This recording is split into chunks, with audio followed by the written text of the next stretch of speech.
Lectura del Santo Evangelio según San Mateo. En aquellos días, llegado Jesús a la región de Cesarea de Filipo, hizo esta pregunta a sus discípulos: ¿Quién dicen los hombres que es el Hijo del Hombre? Ellos dijeron: unos que Juan el Bautista, otros que Elías, otros que Jeremías o uno de los profetas. Díceles él: ¿y vosotros, quién decís que soy yo?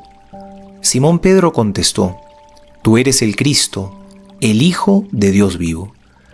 Replicando Jesús le dijo: Bienaventurado eres Simón, hijo de Jonás, porque no te ha revelado esto la carne ni la sangre, sino mi Padre que está en los cielos. Y yo a mi vez te digo que tú eres Pedro, y sobre esta piedra edificaré mi iglesia, y las puertas del Hades no prevalecerán contra ella.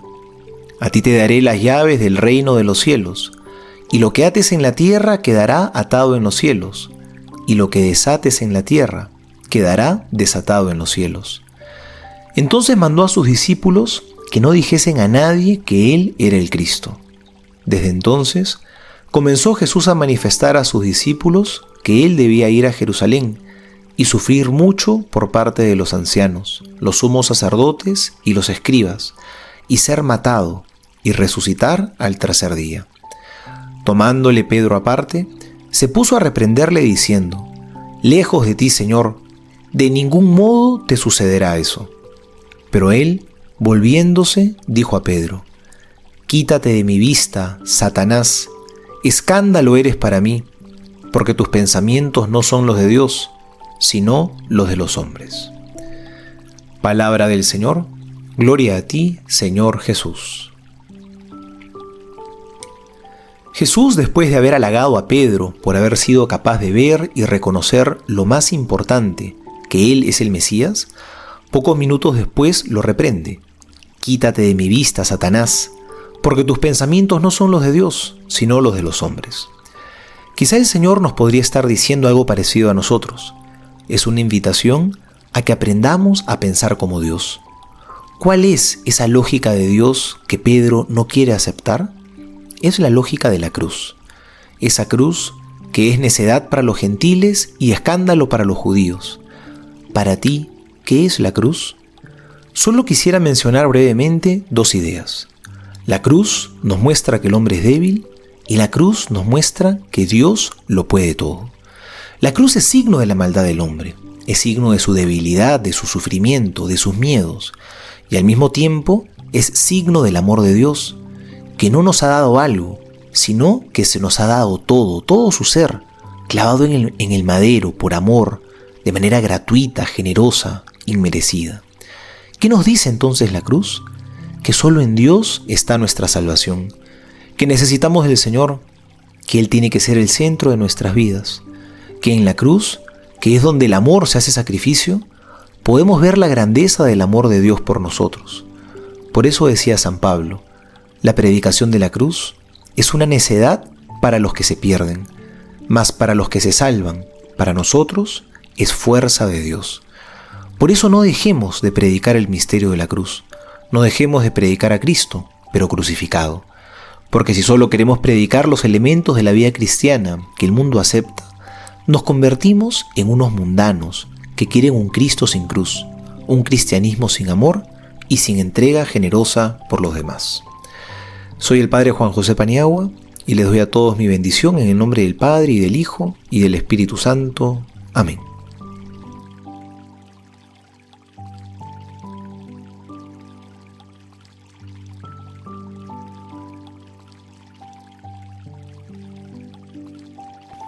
Comentarios desde la tradición de la Iglesia. Benedicto XVI, Papa. Audiencia General. Pedro, la roca sobre la que Cristo fundó su Iglesia. Te llamarás Cefas, que quiere decir piedra. Miércoles 7 de junio de 2006. Reanudamos las catequesis semanales que comenzamos esta primavera. En la última, hace 15 días, hablé de Pedro como del primero de los apóstoles. Hoy queremos volver una vez más sobre esta grande e importante figura de la Iglesia. El evangelista San Juan, al relatar el primer encuentro de Jesús con Simón, hermano de Andrés, atestigua un hecho singular. Jesús, fijando su mirada en él, le dijo: «Tú eres Simón, el hijo de Juan. Tú te llamarás Cefas», que quiere decir piedra. Jesús no solía cambiar el nombre a sus discípulos, si se exceptúa el sobrenombre de hijos del trueno, que dirigió en una circunstancia precisa a los hijos de Zebedeo, y que ya no volvió a usar. Nunca atribuyó un nuevo nombre a uno de sus discípulos. En cambio, sí lo hizo con Simón, llamándolo Cefas, nombre que luego fue traducido en griego por Petros, en latín Petrus, y fue traducido precisamente porque no era solo un nombre, era un mandato que Petrus recibía así del Señor. El nuevo nombre, Petrus, se repetirá muchas veces en los evangelios y acabará sustituyendo a su nombre originario, Simón. El dato cobra especial relieve si se tiene en cuenta que, en el Antiguo Testamento, el cambio del nombre por lo general implicaba la encomienda de una misión. De hecho, la voluntad de Cristo de atribuir a Pedro una importancia particular dentro del colegio apostólico se manifiesta a través de numerosos indicios. En Cafarnaúm, el Maestro se hospeda en la casa de Pedro. Cuando la muchedumbre se agolpaba a su alrededor a la orilla del lago Genesaret, entre las dos barcas, allí amarradas, Jesús escoge la de Simón. Cuando en circunstancias particulares Jesús se llevaba solo a 3 discípulos, a Pedro siempre se le nombra como primero del grupo. Así sucede en la resurrección de la hija de Jairo, en la transfiguración y, por último, durante la agonía en el huerto de Getsemaní.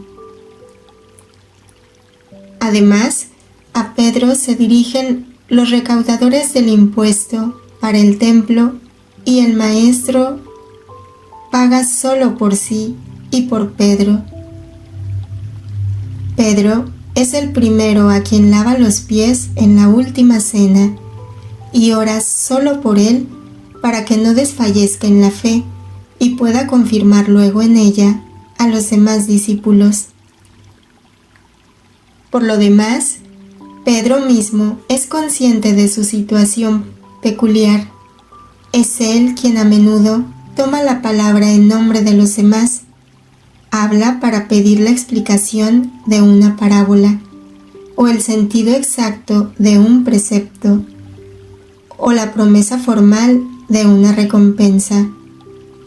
En particular, es él quien se resuelve algunas situaciones embarazosas, interviniendo en nombre de todos.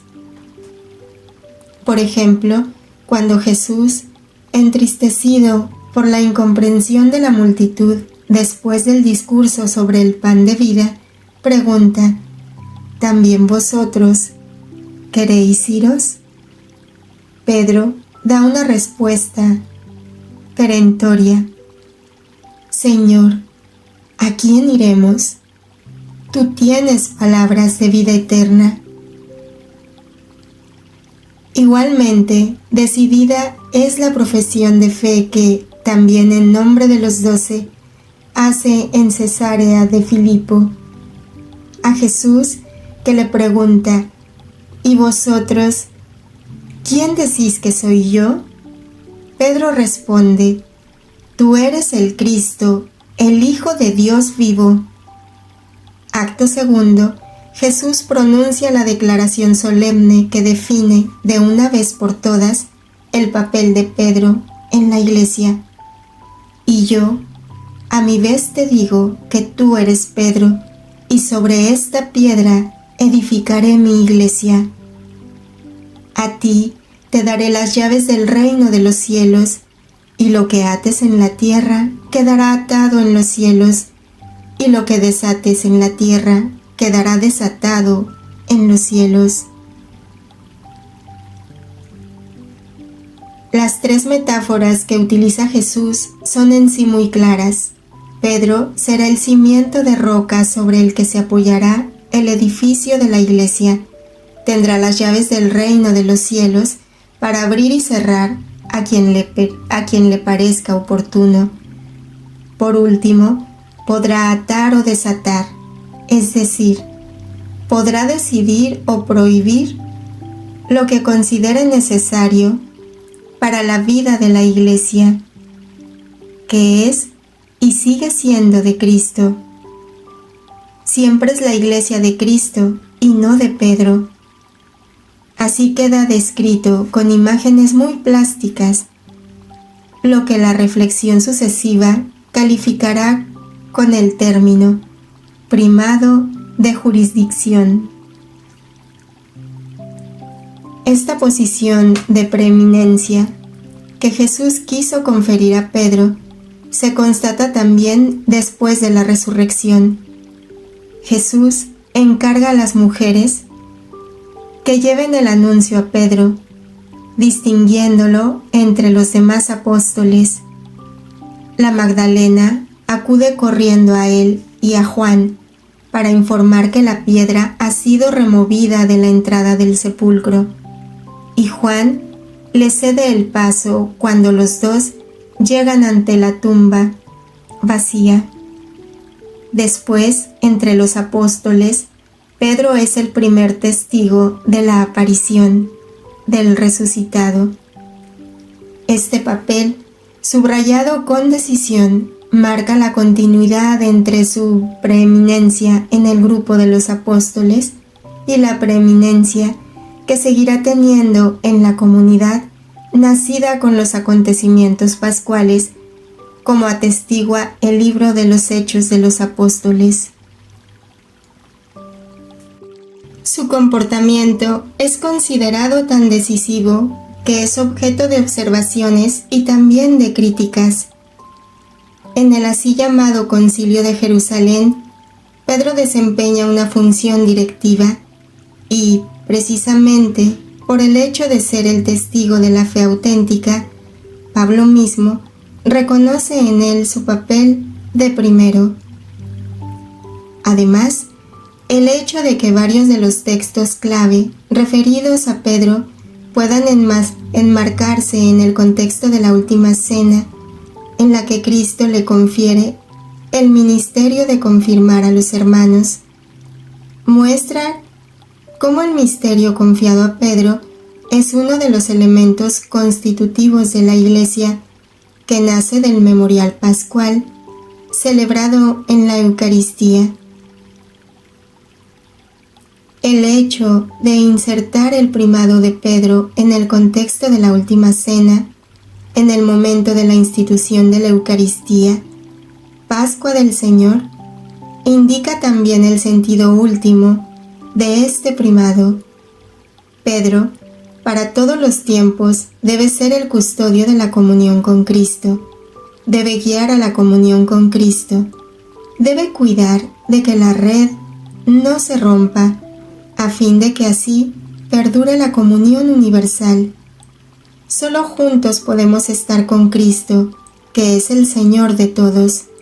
La responsabilidad de Pedro consiste en garantizar así la comunión con Cristo, con la caridad de Cristo, guiando a la realización de esta caridad en la vida diaria.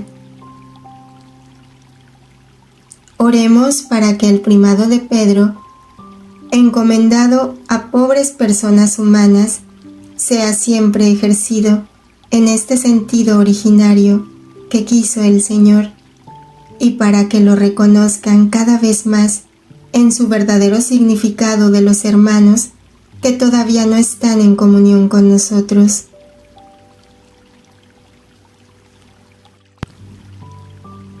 Tú eres Pedro, y yo te daré las llaves del reino. Quien sea desobediente al Cristo en la tierra, el cual está en lugar de Cristo en el cielo, no participará en el fruto de la sangre del Hijo de Dios. Santa Catalina de Siena.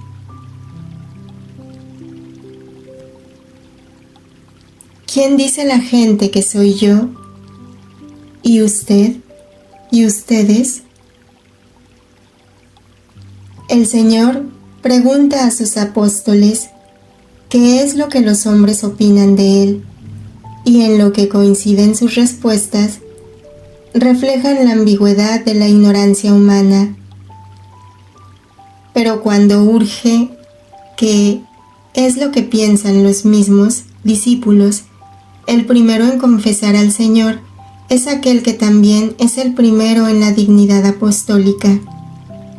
San León Magno.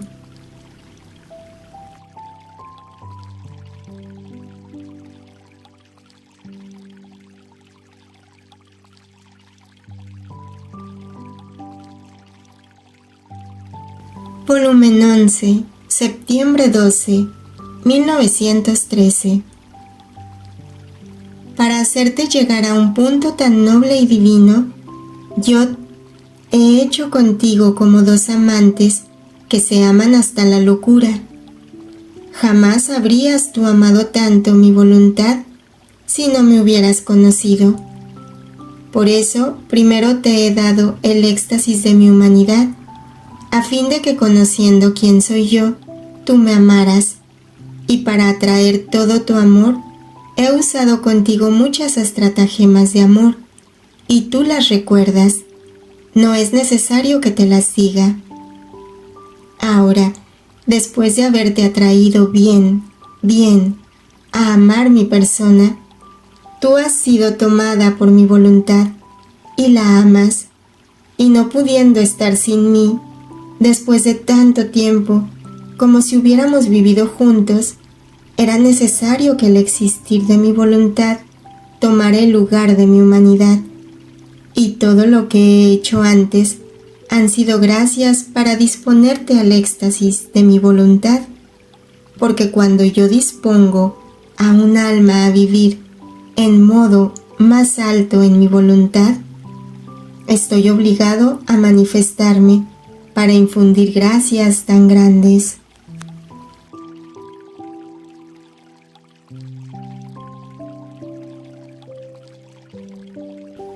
Volumen 6, agosto 2, 1904. Hija mía, dime un poco qué soy yo para ti. Y yo, todo eres para mí. Ninguna otra cosa entra en mí, excepto tú solo. Todo corre fuera. Y Él, y yo, soy todo para ti. Nada de ti sale fuera de mí, sino que todo me deleito en ti. Así que del mismo modo que yo soy para ti, puedes ver cómo tú eres para mí. Dicho esto, ha desaparecido. Tú eres Pedro. Tú eres Pedro.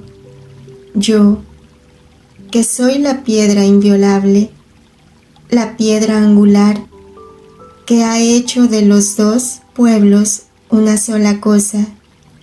Yo, que soy el fundamento, fuera del cual nadie puede edificar, te digo a ti, Pedro, que eres también piedra, porque serás fortalecido por mi poder de tal forma que lo que me pertenece por propio poder sea común a ambos por tu participación conmigo. San León Magno. Volumen 30, junio 5, 1931. Yo con hacerme de amigos, cuando sembraba milagros y triunfos que llegaban a creer que yo debía ser su rey sobre la tierra y que por haber sido mis discípulos debían ocupar los primeros puestos junto a mí, a pesar que me abandonaron en mi pasión, cuando mi resurrección proclamó mi pleno triunfo.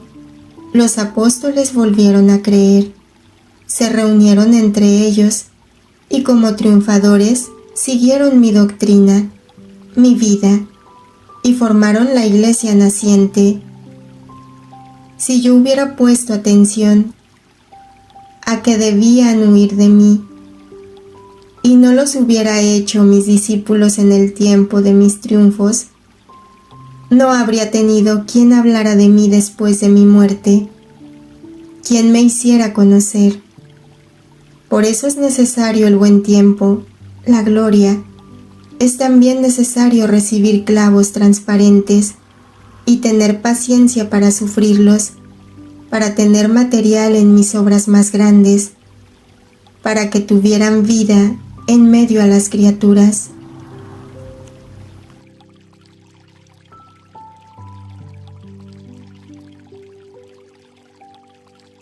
Volumen 6, julio 31, 1906. Hija mía, la simplicidad es a las virtudes como el condimento a las comidas. Para el alma simple no hay ni llaves ni puertas para entrar en mí, ni yo para entrar en ella, porque por todas las partes puede entrar en mí y yo en ella. Más bien, para decir mejor, se encuentra en mí sin entrar, porque por su simplicidad viene a asemejarse a mí, que soy espíritu simplísimo, y que solo porque soy simplísimo me encuentro por todas partes, y nada puede huir de mi mano. El alma simple es como la luz del sol, que a pesar de cualquier niebla, o de que sus rayos pasen por cualquier inmundicia, permanece siempre luz y da luz a todos, pero jamás se cambia. Así el alma simple, cualquier mortificación o disgusto que pueda recibir, no cesa de ser luz para sí misma y para aquellos que la han mortificado. Y si ve cosas malas, ella no queda manchada, queda siempre luz, ni jamás se cambia, porque la simplicidad es la virtud que más se asemeja al ser divino, y solo por esta virtud se viene a participar de las otras cualidades divinas, y solo en el alma simple no hay impedimentos ni obstáculos para que entre a obrar la gracia divina, porque siendo luz una y luz la otra, fácilmente una luz se une, se transforma en la otra luz.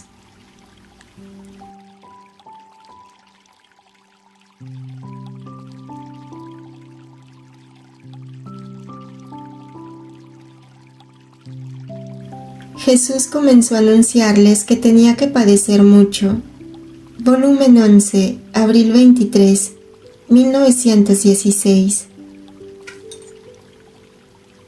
Hija mía, cada pena que sufrí, cada gota de sangre, cada llaga, oración, palabra, acción, paso, etc., produjo una luz en mi humanidad, capaz de embellecerme en modo tal de tener raptados a todos los bienaventurados. Ahora, el alma, a cada pensamiento de mi pasión, a cada compadecimiento, a cada reparación, etc., ¿qué hace? No hace otra cosa que tomar luz de mi humanidad y embellecerse a mi semejanza. Así que un pensamiento de más de mi pasión será una luz de más que le llevará un gozo eterno. Volumen 23, septiembre 17, 1927. He aquí el por qué te llamo frecuentemente a girar en toda la creación. Es para hacerte conocer lo que mi querer hace en ella, el dolor y las cruces que recibe de las criaturas, a fin de que tú lo reconozcas en cada cosa creada, lo ames, lo adores, lo agradezcas y seas la primera reparadora y consoladora de un querer tan santo, porque solo quien vive en mi voluntad puede penetrar en sus actos y reconocer sus dolores, y con su misma potencia volverse defensora y consoladora de mi voluntad, que desde hace tantos siglos vive aislada y crucificada en medio de la familia humana. Apártate de mí. Volumen 14, julio 24, 1922. ¿Qué se necesita para abrir y cerrar los ojos? No se necesita nada. Sin embargo, qué gran bien lleva el tenerlos abiertos y qué gran mal el tenerlos cerrados. Con tenerlos abiertos los ojos se llena de luz, de sol. Con esta luz la mano puede obrar, el pie caminar seguro y sin tropezar. Distingue los objetos, si son buenos o malos. Reordena las cosas, lee, escribe. Ahora, ¿qué se necesita para perder todo este bien? Cerrar los ojos. Entonces, la mano no puede obrar, el pie no puede caminar, y si camina, está sujeto a tropezar. No distingue más los objetos, se reduce a inhabilidad. Tal es la correspondencia. No es otra cosa que abrir los ojos del alma, y en cuanto los abre, se hace luz en la mente. Mi imagen se refleja en todo lo que va haciendo, copiándome fielmente de manera que no hace otra cosa que recibir continua luz de mí, tanto que llega a convertir todo su ser en luz. En cambio, la incorrespondencia arroja al alma en las tinieblas y la vuelve inoperante.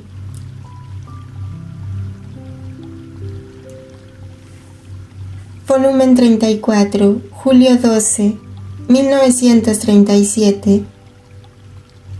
Tal es el alma creada por Dios, más que fuente tercísima, en la cual Dios debía mirarse en ella y ella en Dios.